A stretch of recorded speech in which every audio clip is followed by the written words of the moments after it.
So here we have the Vauxhall Zafira SRI on a 15 plate. I'm just going to start off by showing you around the outside of the car, and then we'll hop in and run through some controls on the inside. But from the outside you can see that it's a 5-door car with alloy wheels and tinted windows. Let's start off inside the boot and then work our way around the rest of the car from there. So as we approach the boot, you'll see we have reversing sensors. Currently the car is set up as a 5-seater, so this is the amount of boot space you have with 5 seats. Let me show you what it's like when you fold the rear 2 ones out to turn it into a 7-seater. So that's the 7-seat configuration. You can see you still have a very reasonable amount of boot space considering the size of the car and the number of seats that the car has got. Okay, so we're just going to work our way back round to the front of the car now, and then we'll hop in and run through some controls on the inside.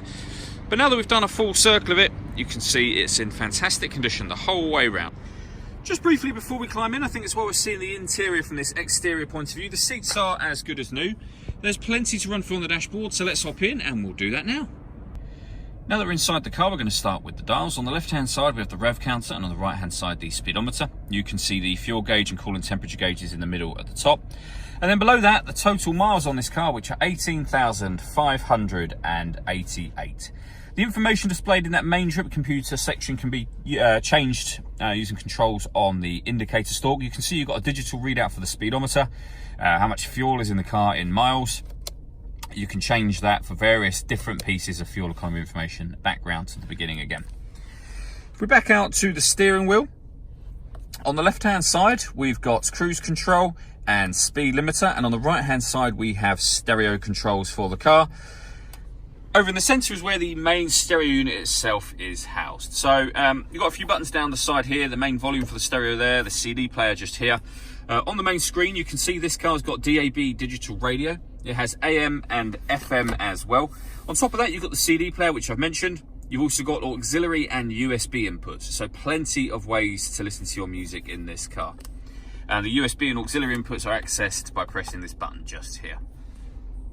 Below that we've got the air conditioning for the car. So on the left we've got the temperature, we've got the fan speed. Over on the right here you can determine where you'd like the air to be distributed within the car. When you're happy with those settings, hit that button to turn the air conditioning on. Same button again, of course, to turn it off. That one there will recirculate the air that's in the car, which is a great way of heating it up or cooling it down quickly, depending on the temperature that you've set over on this dial, of course. And you can turn any of those off with a push of a button. Under this section we've got a cubby hole area, but we can open this down. We've got a 12-volt charging socket, the auxiliary and USB inputs that I mentioned a moment ago. We then have a 6-speed manual gearbox.